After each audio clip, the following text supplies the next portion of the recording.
जाएगा, फलवंत होता जाएगा। तो इसीलिए परमेश्वर ने कहा अगर तुम शरीर पर मन लगाओगे तो मृत्यु पाओगे, पर अगर शरीर आत्मा से शरीर की क्रियाओं को, अभिलाषाओं को मारोगे तो जीवन पाओगे।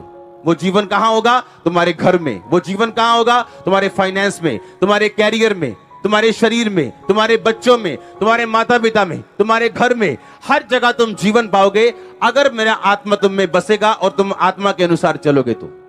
हालेलुया। उसने कहा अगर तुम परमेश्वर की आत्मा को तुमने पा लिया, यानी तुम अगर जेन्युइनली बपतिस्मा ले चुके हो, यीशु मसीह को प्रभु कहते हो, उसकी आज्ञाओं पे चलते हो, बाइबल के हर रूल को फॉलो करते हो, तो उसने कहा तुम परमेश्वर की संतान बन जाते हो। तो उसने कहा अगर तुम परमेश्वर की संतान हो तो वारिस भी हो, हाँ या ना? उसकी प्रॉपर्टी के क्या हो? वारिस हो। यीशु मसीह की प्रॉपर्टी थी परसिक्यूशन, ये उसकी प्रॉपर्टी थी सताव। यीशु मसीह ने कहा अगर उन्होंने हरे भरे को सताया तो तुम्हारे साथ वो क्यों नहीं ऐसा करेंगे? उन्होंने मुझसे व्यर्थ बैर किया तो तुमसे वो व्यर्थ बैर क्यों नहीं करेंगे? हालेलुया। मैं अपनी लाइफ में ऐसे लोगों को भी जानता हूं जिनकी हमने मदद की है और उन्होंने हमारा विरोध किया, व्यर्थ बैर किया। बाइबल कहती है अगर ये वचन पूरा नहीं हुआ आपकी लाइफ में हुआ तो इसका मतलब अभी तक आप परमेश्वर की संतान नहीं हो। अगर लोगों ने आपको सताया है इसका मतलब उसका आत्मा आप में बसता है, आपके अंदर रहता है वो। हालेलुया। और परमेश्वर ने कहा अगर वो तुम्हारे अंदर बसता है, अगर लोगों ने तुम्हें सताया है, तुम्हें क्लेश दिया है, तो परमेश्वर ने कहा मेरी एक और प्रॉपर्टी भी है जो महिमा है। अगर तुम्हें क्लेश मिला तो महिमा भी मिलेगी, मैं तुम्हें ऊंचा भी करूंगा। तुम्हें आपका आमीन अगर ऊंचा है तो ये आशीष आपकी है। उसने कहा यदि तुम संतान हो तो वारिस भी हो, वरन परमेश्वर के वारिस और मसीह के संगी वारिस।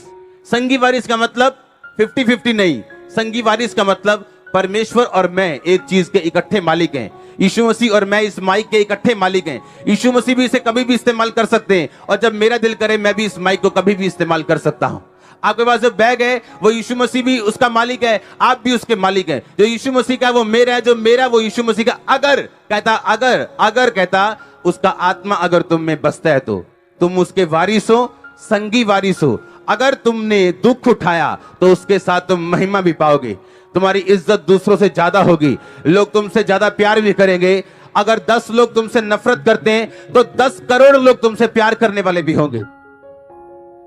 ये सब वायदे परमेश्वर ने कहा ये मेरी संतान के लिए हैं, जिन लोगों में परमेश्वर का आत्मा बसता है। क्योंकि 18 आयत में लिखा मैं समझता हूं कि इस समय के दुख और कलेश उस महिमा के सामने जो हम पर प्रकट होने वाली कुछ भी नहीं। हालेलुया। आपका बनने का पीरियड, बनने का टाइम 5 साल का हो सकता है, दाऊद की तरह 10 साल का हो सकता है, 12-13 साल का हो सकता है, पर राज करने का टाइम आपका कितने दशक चलेगा? आप मेरी बात समझ रहे कि नहीं? आपके बनने का टाइम कुछ साल हो सकता है, कुछ साल आपको ट्रेनिंग परमेश्वर दे सकता है, पर उसके बाद वो आपको रिलीज करेगा अपनी ब्लेसिंग्स के लिए। लेकिन बाइबल कहती ये योजनाएं तब पूरी होंगी अगर हम आत्मा के अनुसार चलेंगे तो। हालेलुया। अगर हम आत्मा के अनुसार चलेंगे तो एक टारगेट है जो परमेश्वर ने हमारे लिए रखा है। आमीन। लिखा अगर शरीर पर मन लगाओगे तो इसका मतलब तुम आत्मा के अनुसार नहीं चल रहे हो। आप समझ रहे हैं क्या?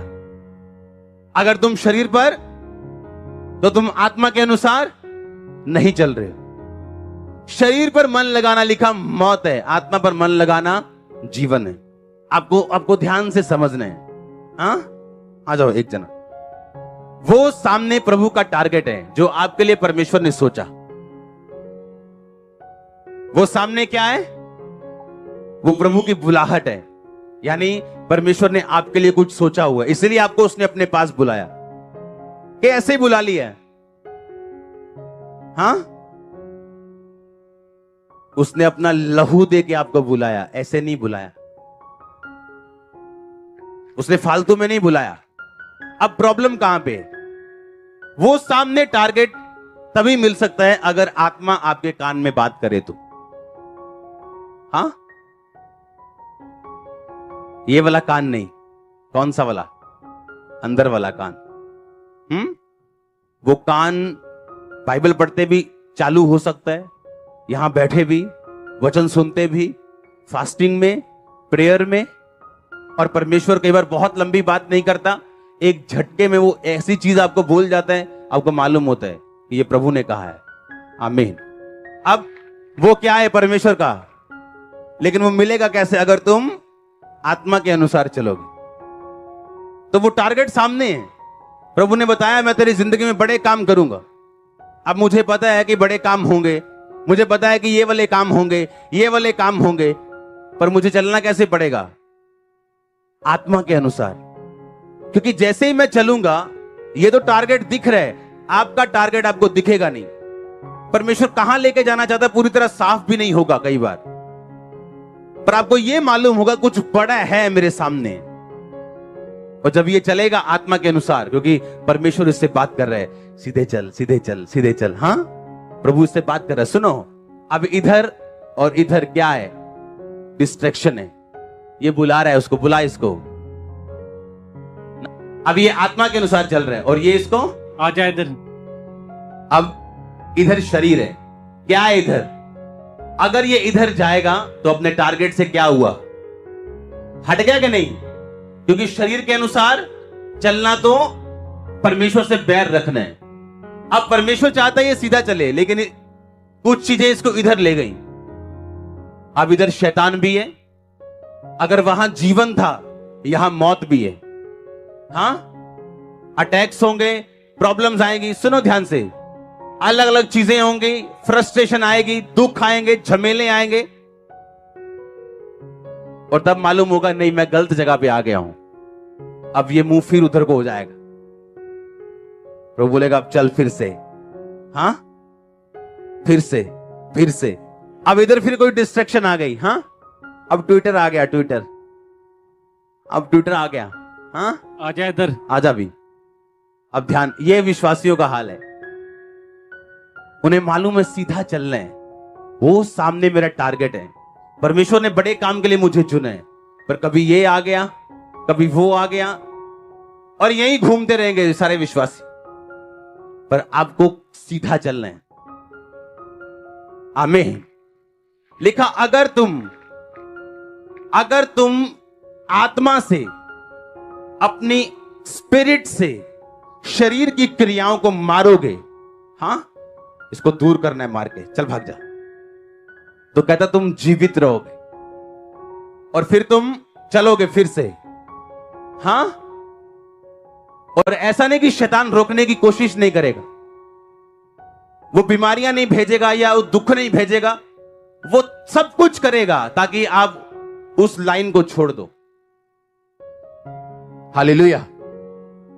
और जब आप चलते रहेंगे स्पिरिट की बात को सुन के, और ये स्लो पीरियड होगा, ये स्लो होगा, आपकी परीक्षा इसमें होगी, आपके पेशेंस की, आपकी धीरज की, आपके हर प्यार की परीक्षा होगी। और आप अगर पास होते गए, अड़े और खड़े रहे, हां, आप समझ रहे मेरी बात क्या? और ये ऐसा एक विश्वासी की लाइफ में होता है, हर विश्वासी की लाइफ। कुछ लोग उधर जाते उधर ही रह जाते हैं, कुछ लोग इधर जाते इधर ही 2 साल इधर ही रह जाते हैं, 2 साल एक गलत रिलेशनशिप में चले गए, 2-3 साल वेस्ट हो गए, अगले 2-3 साल बनने में वेस्ट हो गए, लाइफ के 5 साल खराब कर ली। अब वो वैसी लाइफ कभी नहीं बनेगी, लेकिन कुछ तो परमेश्वर करेगा अच्छा। अब अगर ये चलता गया और बढ़ता गया, हां, तो लास्ट एक जो बंदे का स्टेप आता ना, यहां एक बड़ी परीक्षा होती है, यहां फैसला करना होता है, क्योंकि आदमी को स्टेप दिखेगा नहीं। यहां फैसला करना होता है, अब मसीह के साथ चलना है, मुझे सब कुछ गंवाना पड़ेगा, शायद मैं बचूं ना बचूं, क्या होगा पता नहीं, लेकिन यीशु मसीह वहां खड़ा है सामने, आपको दिखेगा नहीं, पर वो खड़ा है। और अगर आप मन बना, मैंने कहा आप चढ़ जाओगे ऐसे ही, मैंने कहा आप चढ़ जाओगे ऐसे ही। आप चढ़ना चाहते हो क्या? मैंने कहा चढ़ना चाहते हो क्या? ग्रहण करो उस अनुग्रह को यीशु मसीह के नाम में। आमीन हो चाहिए आशीष आपके। मैंने कहा आमीन हो चाहिए आशीष आपके। Hallelujah, hallelujah.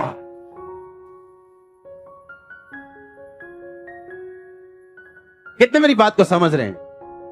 हाँ, सामने क्या है? टारगेट है आपका। प्रभु आपको परखने वाला है। उस परख में आपको ये माथा, परमेश्वर ने कहा था अपने दास को, इसको कड़ा कर लेना। इस माथे को क्या करना? इसको जरा सख्त, जरा ढीठ कर लेना। इसको कुछ भी आए इस पे असर ना हो। ढीठ लोग परमेश्वर में कामयाब होते हैं। शरीर पर मन लगाना मृत्यु, आत्मा पर मन लगाना जीवन और शांति। शारीरिक दशा में जो बसते हो खुदा को खुश नहीं कर सकते। यदि परमेश्वर का आत्मा तुम में बसता, तुम शारीरिक दशा में नहीं हो, बस तुम्हें आगे चलना है। अब आमीन। अब कार तो मिल गई, कार तो ले लिए, बिना कार के नहीं है हम, पर उसे चलाना है अब, और सही दिशा में।